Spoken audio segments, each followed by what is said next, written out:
Maybe it's just me, but I always find that one of the most interesting pieces of art for a video game are its skyboxes. Nothing beats staring up at that sky in the middle of the wilderness and seeing whatever the hell this is. If you're working on a first or third person game that doesn't lock the player in some deep underground bunker, at some point you're probably going to want to ground them by, ironically, letting them look up at the sky, and hopefully there's something better to see than Unity's default skybox. Seriously, Unity, who hurt you? Unless you're the kind of game to go fully procedural with their environments, simulating full weather systems and volumetrics and letting the player go anywhere, the rest of us plebs need to figure out how to Truman show the player and make them think that the world they're in is real, and that there just might be a world out there if only they could shut out the mysterious voice in their head that keeps telling them that they can't go that way. Your skybox is a contributing factor to your game's visual design, and while I suppose if you're making a photorealistic game, you can just dive onto HDR skies and pull down any of the free panoramas, or purchase a stock one from the asset store, being able to design your own skybox from scratch is a key skill that should unlock a lot more visual variety and control for you. A good skybox can set the tone for everything else. A soft gradient can make your level feel calm and minimal, while a painted sunset or a distant nebula can make it feel expansive, otherworldly, or even cinematic. Hi there, I'm Matt, and welcome to Game Dev Guide. In this episode, we're going to look at 5 ways in which we can generate skyboxes for our games, using modeling software like Blender, as well as Unity itself. Before we get started though, I'd like to take a moment to give a quick shout out to this video's sponsor, Excelbyte. If you're spending more time building back-end systems than building your actual game, you already know how fast that burns through your dev hours and budget. Excelbyte Gaming Services gives you pre-built, fully managed back-end solutions for the core systems your game needs, like matchmaking, player authentication, in-game store, and more, all ready to plug in from day one. You can pair it with Excelbyte multiplayer servers to spin up cross-platform dedicated servers that auto-scale to match player demand, and everything comes with built-in observability tools so that you can test, debug, and monitor performance without spending weeks building that yourself. Studios like 10 Trillion Triangles have saved over $350,000 in back-end hiring, and FuzzyBot launched their game 6 months early by focusing more on gameplay, not infrastructure.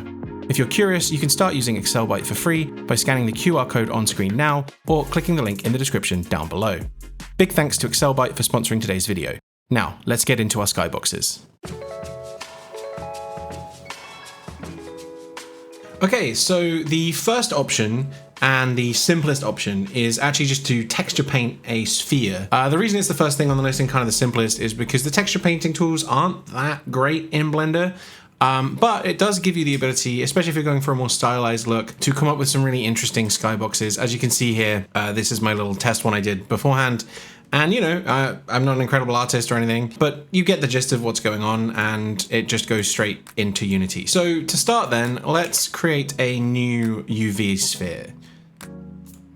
And we'll give it a reasonably high depth. I think this is probably a bit too much, but let's do 64 by 64. This just makes it a little bit cleaner to paint on. So experiment with what works for you. I think if it's too low poly, it kind of doesn't paint as nicely, but it's really going to depend on how detailed you want to go here. Let's create a brand new image. We'll call this Skybox texture. And let's make it a 4K texture. We will go with a reasonably dark sort of purplish color, I think. I want to make a sort of nighttime nebula for maybe an alien or like boss kind of scene here. So we'll go with a purple. Let's create a new material. We'll call this Skybox material, and we'll create an image texture reference, and we'll assign it to our new Skybox texture. If we go into texture paint and we get inside our sphere and we try to start painting, nothing happens. That's because if we go back out and we start painting, we can paint on the outside. So we actually need to switch our normals over. So we'll go into edit mode, select all of our vertices, and then hit Alt N and choose flip. Now if we go back into texture paint mode, we should be able to paint on the inside of our sphere. So that's pretty much it. We're just gonna jump in and paint a skybox. This isn't a texture painting tutorial, so I'm gonna skip through this process a little bit, but I recorded the majority of it, so I'll briefly walk you through my approach to painting this alien aurora. At the start, I just wanted to build out a horizon line, so I layered a few different shades together here with the soft brush and blended them together using the smear and blur brushes, which is a repeated technique I'll be using throughout this process. When I was happy with the horizon, I moved on to creating various layers of lines in the sky. I picked a brighter purple and this aqua blue kind of color as I thought they contrasted nicely against each other. And again, I'm just sort of layering these lines up and smearing them together with the various brushes to try and create this kind of aurora effect with these weird kind of lights in the sky. I'm also mixing in some various other shades and giving it a sense of direction to add a bit more depth and texture. I am no artist by any means, but as I added more colors and layers and continued blending them together, it started to resemble the kind of sky that I was going for. Finally, for that extra little bit of detail, I added a few splashes of stars here and there. Okay, so I'm pretty happy with this. I could spend ages on this, but I'm not going to for the interest of the rest of this video. But once you're roughly happy with your painted texture, head over here into the texture and choose Image, Save As. We could save this as an uncompressed PNG, or what I prefer to do is save this out as an HDR. So let's choose HDR and then choose Save. And then in Unity, let's import our HDR file. As you can see, there's our texture. We'll then create a material called Skybox. We'll search for the Skybox panoramic shader, drag our image into the texture slot, and drag that into our scene. And so there you can see we have our skybox that we painted in Blender ready to go. So it's pretty straightforward, but it gives a lot of flexibility if you just want to sort of get creative and paint something. And you can also put it into additional software for any post-processing or extra layers you may want to add. But hopefully you can see how easy that is and how much flexibility you can have with it. So that's texture painting in Blender. Let's move on to the next approach. Okay, so the second approach is a little bit more complex because it involves laying out a scene in Blender and then taking a panoramic photo. The cool thing about this approach is you can use your modeling skills or texturing skills or anything to really curate an entire scene that you can use as the skybox. So I'm not going to go crazy, but I'm building a little scene here just using some textures. So the important thing to know for this to work is that you have to be in cycles. So make sure that cycles is selected. And then I've made a little dome here that's just using a simple background layer. And I've made sure that it doesn't cast any shadows, because if it does, we end up with a black box area. We just can't see anything. So we have to make sure that that is disabled. And then I have this grass plane here, which I'm going to kind of use just as a horizon line. I have a couple of other planes with some textures on them. And this is just a real quick hack to just kind of create some interest in the background. Obviously, you have all of Blender's tools at your disposal, so this scene can be as simple or as complex as you need it to be. I just wanted to demonstrate this technique, so I basically just layered 3 planes together and sculpted them to different heights in order to simulate a very rudimentary landscape. Once you're ready then, we'll add a camera to the scene. And with our camera selected, let's make sure that we're in cycles, as I said, and that the camera is set to panoramic and equirectangular. Then hit render and render image. And there we are, we have our rendered image.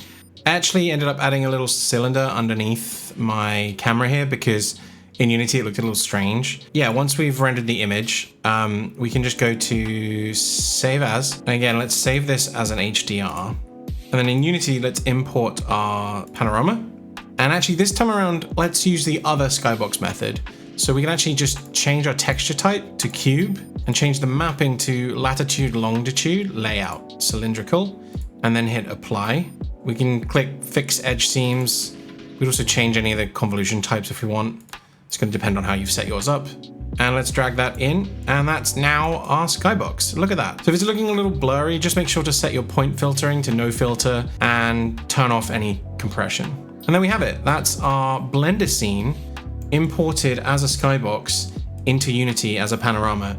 So obviously this is just, you know, a little mock-up. You could imagine this might work well for like a golf game or a mini golf game or something, but you have the freedom of Blender fully at your disposal here. So you can create really complex and really interesting scenes to use as your skybox. So that's the second approach, which is designing your scene layout in Blender.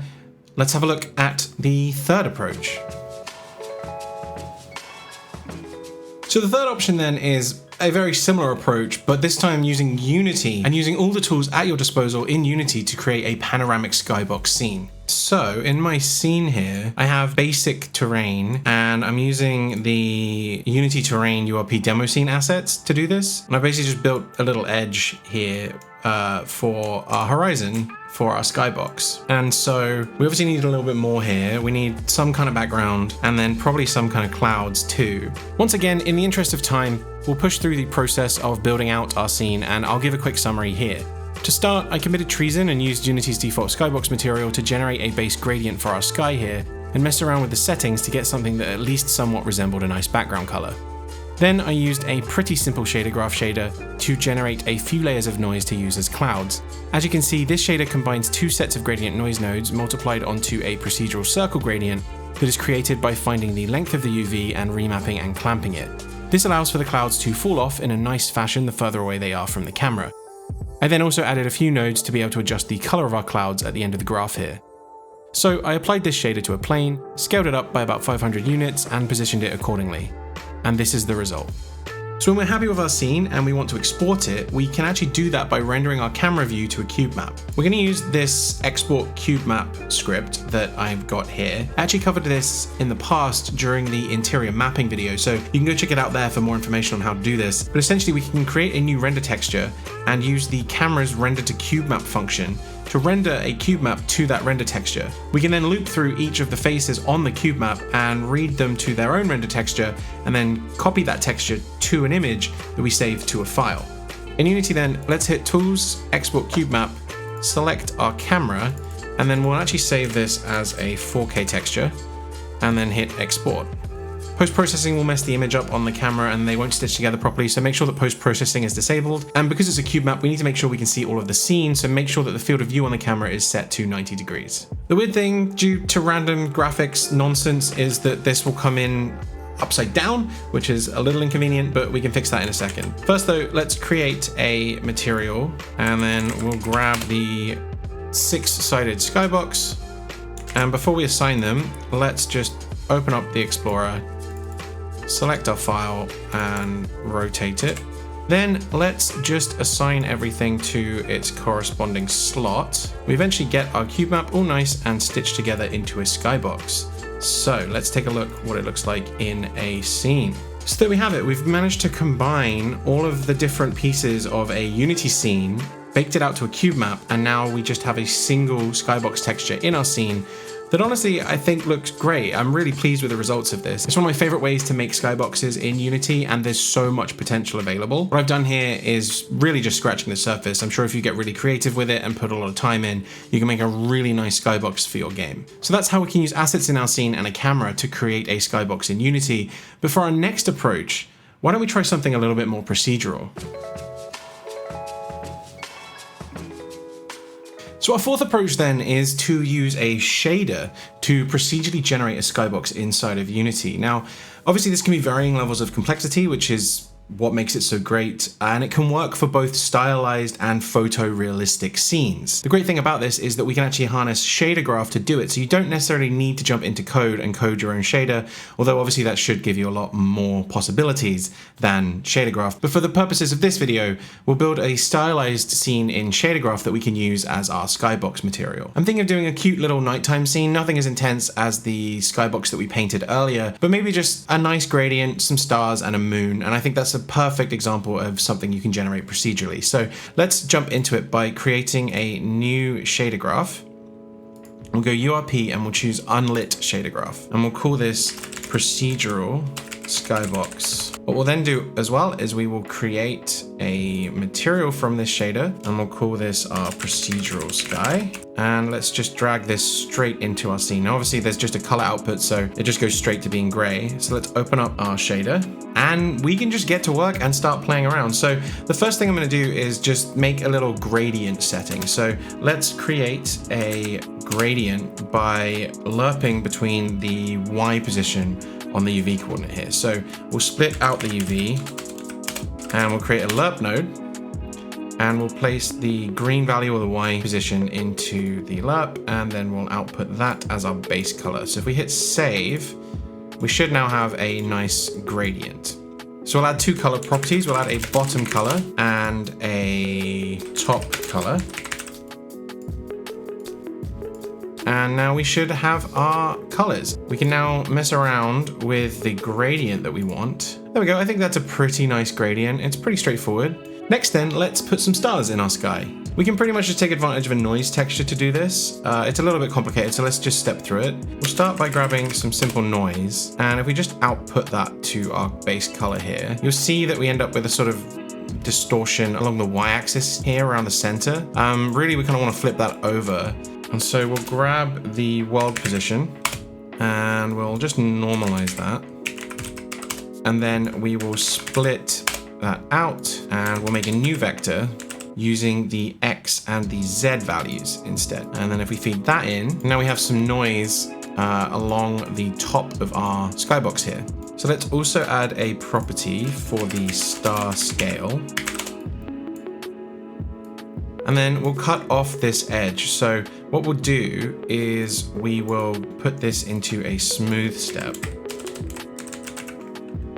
And then we will lerp the result here from our noise. And so now our noise is only showing up above the horizon line. We don't want stars to appear in the bottom of our skybox, unless we're making a space scene, in which case I guess you can do that. So if we place an edge property into the top of our smooth step, we can control where in the y-axis our noise cuts off. And obviously if we mess with the scale here, you can see how this could also be used as a technique to create clouds. There's a lot of things you can do with noise. So then we can add a smooth step to the Y and lerp that with our noise, as well as adding another step with a threshold edge. And right now I've got it set up so that you can see there's some really interesting effects you can make. So if we set the noise threshold quite high, bring our edge down, and then just bring the scale all the way up, we've got a nice starry field. So then let's multiply this with a color property that we can set. And then as you can see, we can change all sorts of colors. We can make them green, we can make them blue. The really cool thing about this approach is that we can use the same shader again and again for different scenes. We can have a complex shader that supports all different styles of skyboxes and scene types. So we now have stars that we can recolor. Let's blend this back in with our background gradient that we made earlier. And we'll use the star black and white mask, and our gradient will be in the dark parts, and then our star colors will be in the light parts. And there we have it. Our stars are now part of our background. So as you can see already, we've got a pretty interesting scene here just with stars and a gradient. Using shaders like this is a pretty quick way to build a complex environment, and it takes advantage of a lot of the things shaders can do and the creativity you can have with them. It wouldn't be a night sky without a moon, so let's procedurally generate a moon shape in our shader here. So we'll grab our UV, we'll split out the coordinates, and we'll grab the X and the Z coordinates. We'll create a property for our moon scale, and we'll just keep this uniform. Let's also add the ability to offset our moon by combining a moon position value into a tangent and a cosine, which then feed into a vector 2, and we'll add that to an add node. So now we can move our moon around and we can scale it up and down. And the math isn't perfect for this, I understand, but this looks fine for me and what I want it to look like, so I'm not going to bother doing anything more complicated. So I wanted to add a shadow to my moon. So I've actually just added an additional ellipse node here with a shadow scale property, and then I subtract this from our initial moon. And that allows us to have a sort of outline effect. So if we add an offset here, this gives us a lot of opportunities for different variations of moon shapes. We can scale the moon up, we can scale the shadow up or down, and we can offset the shadow for all sorts of different shapes. We'll add a saturate node and multiply it by a color so that we can get a desired moon color. Finally then, we'll combine it all together with another lerp node, and we'll bring in our existing gradient, stars, and merge it with our moon. So this scene is very simple, but we've quickly been able to build out a procedural skybox material with lots of different settings and customization options. We can very quickly change how our skybox looks within just a few clicks. By harnessing the power of shaders, either through shader graph or code, there's so much opportunity for creative expression, as there are tons of things you can do within shaders to result in interesting or unique looking skyboxes for your game, including a ton of flexibility and customization options. So that's our fourth option. Let's take a look at our fifth and final approach for this video. Our final Skybox approach then is a bit of a cheeky entry to round off this list, as it's essentially to not use a Skybox at all. This is kind of an old school technique where instead of using cube maps or panoramic textures, we can layer different spheres on top of each other to create a sky dome. This is a great technique for stylized games, and it allows for various layers of parallaxing to occur. We can also animate some of these layers to add some life to our backgrounds as well. So this is our stylized scene using the sky dome approach. As you can see, we have these animated clouds and various parallax layers.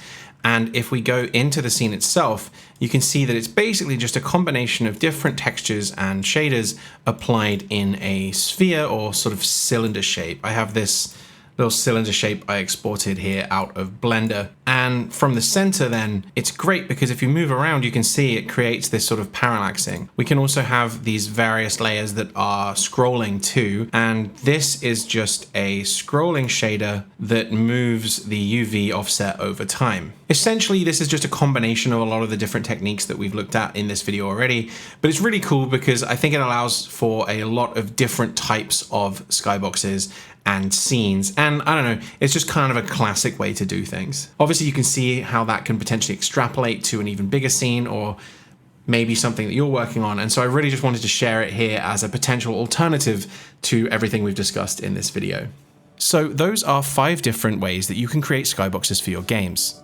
The whole goal here was to give you the tools to make your own unique skybox and really elevate the overall look and feel of your project, rather than relying on a pre-made asset that might not fit your world. Hopefully you've picked up at least 1 or 2 techniques you can experiment with, or maybe even combine to create something that really matches your game's style and mood. And of course, this is by no means an exhaustive list. I'm sure there are plenty of artists out there that have their own workflows, little tricks, or even some wild experimental methods that I haven't covered here. So if you've got a favorite way to build a skybox, let us know down in the comments. Not only does it help other people who are watching, but honestly, I love seeing what you all come up with and how you push these ideas even further. If you've enjoyed the video, don't forget to hit the like button, and if you're interested in more videos like this, then consider subscribing as you'll be notified when new videos from me go live.